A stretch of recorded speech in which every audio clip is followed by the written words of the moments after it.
বললাম গাড়িটা ওদের সামনে মাঝখানে থামান। তো গাড়ি মাঝখানে থামাইছে, থামানোর পরে বলতেছে হায় হায় গাড়ি থামাইছেন কেন, জায়গা দেন। আমি গাড়ি থেকে নামছি, আমি বললাম যুবকেরা একটু একটু বন্ধ করেন রে ভাই, একটু বন্ধ করেন। তো বন্ধ করছে। বললাম রে ভাই আজকে ঈদের দিন, আমরা আনন্দ করতেছি আমাদের ঈদ, আরেক দেশে আমাদের ভাইদের উপর বোমা পড়ছে, আমরা মুসলমান তারাও মুসলমান, আমরা কত সুন্দর সেমাই চিনি খেজুর খাইয়ে ঈদ খেয়ে যাচ্ছি, আর তারা আজকে কত কষ্ট করে তারা খাবারও পাচ্ছে না, তারা হসপিটালও তারা শুইতে পারছে না, আছে নাকি নাই? এত কষ্টে তারা আছে রে ভাই। এই আনন্দ বিনোদন কি হালাল না হারাম? তো যুবকেরাই বলে হুজুর হারাম। তো এই হারাম কাজ এই টাকা খরচ করে করতেছেন, এটা কি গুনাহ বেশি হবে না কম হবে? হুজুর বেশি হবে। বললাম তাহলে দয়া করে সবাই নামে। বড় বাজার, রামমোহন বাজার, বড়রা এলাকায় বড় বাজার। তো নামছে, নামার পরে বললাম যে আপনারা একটু আমার সঙ্গে আসেন। তো সাইডে ফাইডে তো জ্যাম লেগে গেছে, বড় বাজার, অটো রিক্সা গাড়ি গাড়ি দেন। তো অটো রিক্সা মাশাআল্লাহ আল্লাহ এত বরকত দিছে অটো রিক্সারে যে আমাদের প্লাস্টিকের কোনো দাম নেই। বাস আলারাও খুব সাবধানে চলে, অটো রিক্সাওয়ালা তো পাওয়ার এখন সবচেয়ে বেশি। বাইরে অটো রিক্সা বেশি করে কিনেন, আপনার পাওয়ার কিন্তু প্লাস্টিকের চাইতে বাইরে যায়।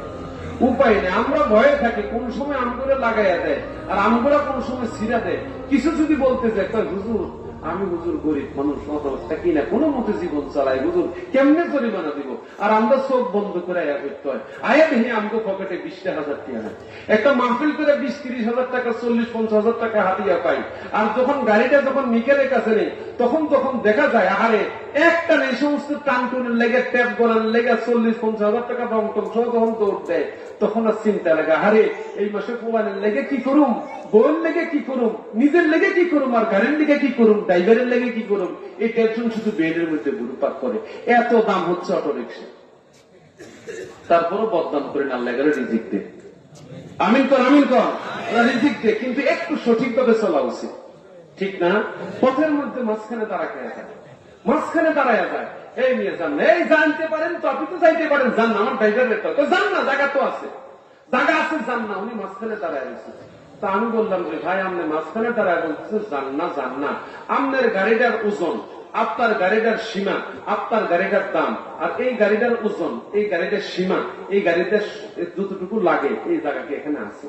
তা আপনি আইসা আসেন, আপনি একটু আইসা একটু আপনি চালায় দেন, আপনি একটু চালান, তাই না? যায় আর কোনো কথা কয় এই সমস্যা আছে নাকি নাই?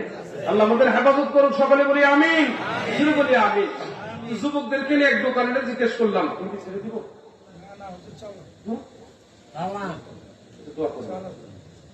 তো এখন আমি এটাই দেখে বুঝছি যে হুজুর আলহামদুলিল্লাহ চলে আসছে, আমি হুজুরকে চেয়ার দেন এদিকে নিয়ে আসি। আচ্ছা, তো আমি যুবক এক দোকানদারে বললাম ভাইরে জুস আছে? জীবন নাই। দধি আছে? কয় না নাই। কোথায় দধি পাওয়া যাবে? ওই সামনে বললি। এই সকল যুবকের চলে গেছি দধির দোকানে, দধির দোকানে গেছে যে গেলাম দধি ভাই দধি আছে? জি হুজুর আছে। বললাম দেন, বের করে। শুধু হিসাবটা রাখছেন, আমার কোনো হিসাব নাই, আপনি হিসাব রাখছেন। আমার যুবক বেড়ে একটা খাক, ঈদের দিন খুশির দিন তা করে খাওয়াই।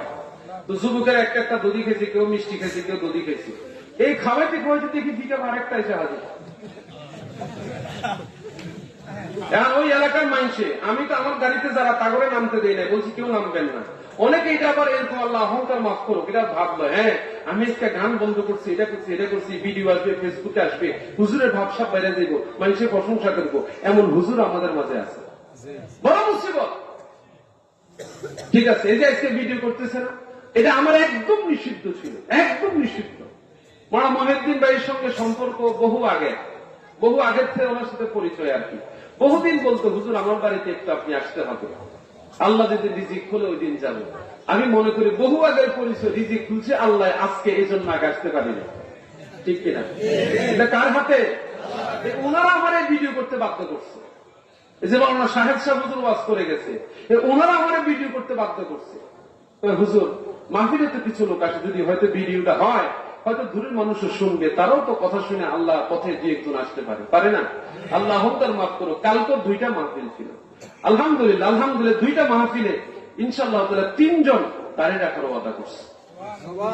দাঁড়িয়ে ছিল না, দাঁড়িয়ে রাখার ওয়াদা করছে। তখন আমাদের কাজে তো এটা, আমাদের আর অন্য কাজ কি? আমাদের কাজে তো আল্লাহর পথে মানুষকে ডাকা। সময় তো পাই না। আজকে দুপুরে প্রোগ্রাম ছিল, শেষ করে এসে বাড়িতে আসরের নামাজটা প্রথম টাইমে করে ঘুমাইছি।